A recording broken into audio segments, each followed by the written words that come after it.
سڑک پر ٹائروں کے رگڑنے کی کان پھاڑ دینے والی آوازیں گونج رہی تھیں۔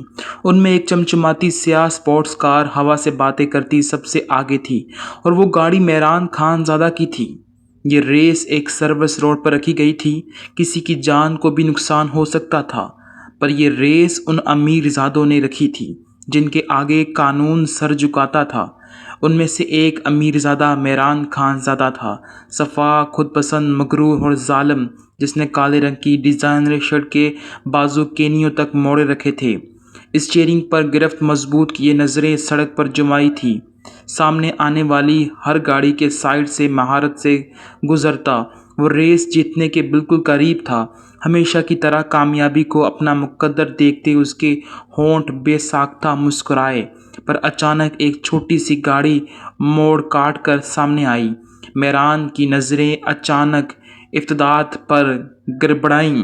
اسٹیئرنگ وہیل گھماتے گاڑی تیزی چڑچڑاہٹ کے ساتھ سڑک کے درمیان گھومنے لگی۔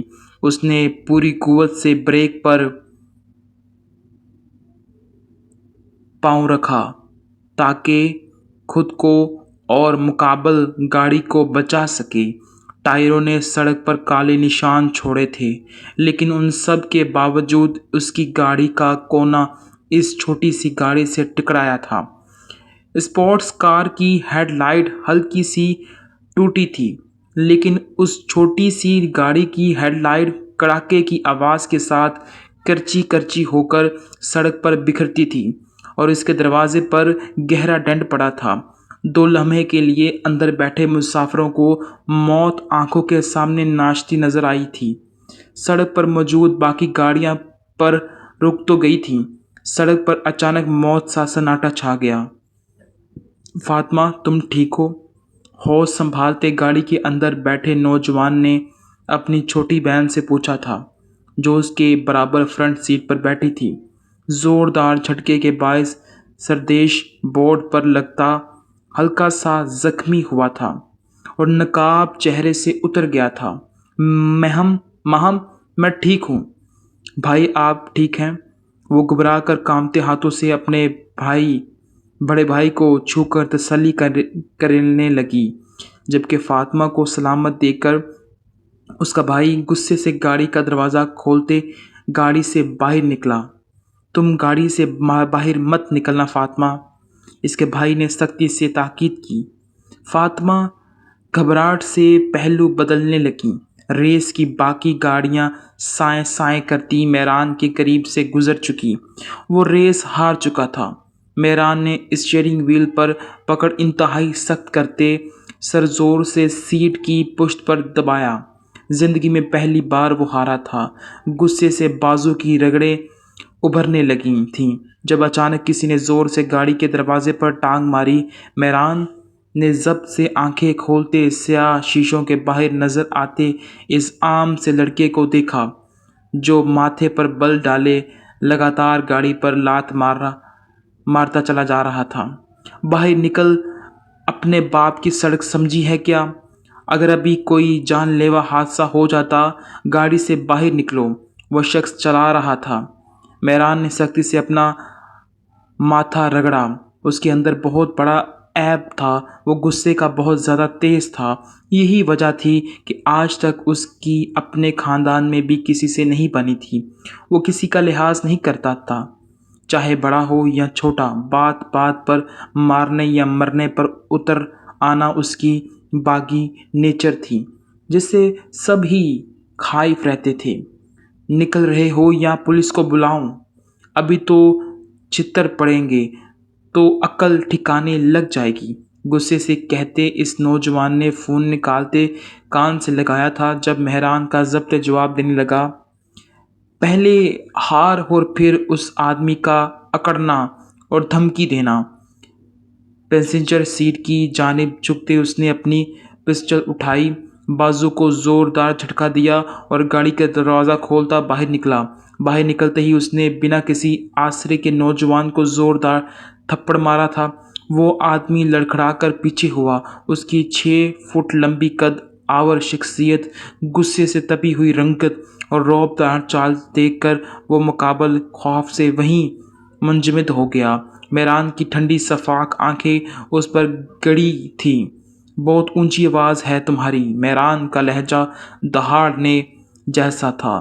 بلا جس کو بلانا ہے ملا کال پولیس کو ابھی، دیکھتا ہوں بچانے آتی ہے یا نہیں۔ وہ جس قدر شفقت سے بولا، اس بات کا مقابلہ کو اندازہ ہوا کہ مقابل شخص ملک کا امیر آدمی ہے، قانون جن کی جاگیر ہوتی ہے۔ اپنے بھائی کے منع کرنے کے باوجود فاطمہ سارا ماجرا دیکھتی گھبرا کر گاڑی سے باہر آئی تھی۔ اسی لمحے اس کے بھائی کی نظر اس پر پڑی جس نے اسے سختی سے پیچھے رہنے کا اشارہ کیا تھا۔ تم اس طرح گنڈا گردی نہیں کر سکتے۔ تمہاری ہمت کیسی ہوئی مجھ پر ہاتھ اٹھانے کی؟ غلطی بھی خود کی ہے اور زور بھی خود دکھا رہے ہو۔ تمہاری گاڑی نے ہٹ کیا ہے، ہمیں ہمت جمع کرتے۔ اس نے میران خانزادہ کا گریبان پکڑا تھا اور یہ اس کی سب سے بڑی غلطی تھی۔ سڑک پر موجود لوگ ویڈیو بنانے لگے، پر کسی کے اندر آگے آنے کی ہمت نہیں تھی۔ میران نے ترچھی نظروں سے اپنے گریبان پر اس نوجوان کا ہاتھ دیکھا، جبڑے مزید بھینچ کے۔ اگلے لمحے ایک زوردار مکہ اس کے منہ پر مارتے اسے پیچھے دھکیلا اور ہاتھ میں موجود پسٹل کو لوڈ کرتے اس نوجوان کے سر پر رکھ دیا۔ لمحہ لگا تھا، مقابل نوجوان مکے سے نہیں سنبھلا تھا کہ ماتھے پر بندوق کی نوک دیکھ کر سانس خشک ہو گئی، زبان تالو سے چپک گئی تھی۔ اپنی گاڑی کے پاس سہمی کھڑی فاطمہ کے ہاتھ پاؤں بری طرح پھولنے لگے تھے۔ نفی میں سر ہلاتی وہ بامشکل بھاگتی ان کی جانب آئی۔ سنا نہیں میں نے کیا بول رہے تھے؟ اپنے الفاظ دہراؤ۔ شاباش، جلدی سے، میران نے ٹھنڈے ٹھار لہجے میں پوچھا، پر مقابل بالکل چپ دن سادے کھڑا رہا۔ میں نے کہا اپنے الفاظ دہراؤ، میران دہاڑا۔ جب فاطمہ ہامتی ہوئی اپنے بھائی کے پاس آئی، اس کا بھائی اسے پیچھے ہٹانے لگا، پر وہ میران خانزادہ کے سامنے کھڑی ہو گئی۔ وہ بامشکل میران کے سینے تک آ رہی تھی۔ بھائی، میری بات سنیں، ان سے غلطی ہو گئی، پلیز یہ پسٹل ہٹا لیں، میں آپ سے معافی مانگتی ہوں، وہ بری طرح روتے ہوئے کہہ رہی تھی۔ اگر گولی چل جاتی تو اس کا بھائی مر جاتا۔ اس کا چہرہ خوف سے انتہائی حد تک سفید پڑ چکا تھا، جبکہ میران نے اس کی بات سننا تو دور اس کی طرف دیکھنا بھی پسند نہیں کیا تھا۔ اس کا بھائی اسے پیچھے دھکیلنے لگا۔ تم اندر جاؤ، اندر بیٹھو، میں کہہ رہا ہوں، بھائی پلیز چھوڑ دیں انہیں۔ بھائی، وہ روتے ہوئے ہاتھ جوڑنے لگی۔ اپنے الفاظ دہراؤ، 3 سیکنڈ ہے، ورنہ میں شوٹ کر دوں گا۔ خدا کے لیے یہ ہٹا لیں، اتنی بڑی بات نہیں ہے کہ آپ جان لے لیں۔ ہم اپنی غلطی مان رہے ہیں نا، میں معافی مانگتی ہوں آپ سے، یہ میرے بھائی بھی معافی مانگ لیں گے، پر پلیز یہ گن ہٹا لیں۔ وہ گڑگڑانے لگی، پر جب میران پر اثر نہ ہوا تو گولی چل جانے کے خوف سے اس نے اپنے میران کے مضبوط سینہ پر رکھتے اسے زور سے پیچھے دھکا دیا۔ وہ بہت کم عمر، نازک اور بلا کی پرکشش تھی۔ اس کی بڑی بڑی ہیزل آنکھوں میں خوف واضح تھا۔ اس کے دھکا دینے پر میران کی آنکھوں میں خون اتر آیا۔ وہ دہاڑتے ہوئے فاطمہ کے سر پر بندوق رکھ چکا تھا۔ فاطمہ کا وجود موت کے خوف سے لرزنے لگا۔ آپ کو جو بھی نقصان ہوا ہے ہم دے دیں گے، گن پیچھے ہٹائیں، فاطمہ کا بھائی گھبرائے لہجے میں بولا، جبکہ میران کی نظریں اب فاطمہ پر جمی تھیں، جو دن سادے کھڑی تھی۔ فاطمہ کا وجود اچانک ڈھیلا پڑا تھا، آنکھیں بند ہوئیں، وہ لہرا کر زمین بوس ہونے لگی۔ جب اس کے بھائی نے اسے تھاما، فاطمہ آنکھیں کھولو، تم ٹھیک ہو؟ اس کا بھائی بری طرح گھبرایا تھا۔ میران نے گہری نظر بے ہوش ہوئی لڑکی پر ڈالی۔ کس قدر ڈرپوک لڑکی تھی، پھر بھی بیچ میں کود گئی تھی۔ اسے بے ساختہ عائشہ یاد آئی تھی، وہ بھی تو ایسی ہی تھی، ان شفاق بھائیوں کی اکلوتی چھوٹی بہن، ضرورت سے زیادہ ڈرپوک اور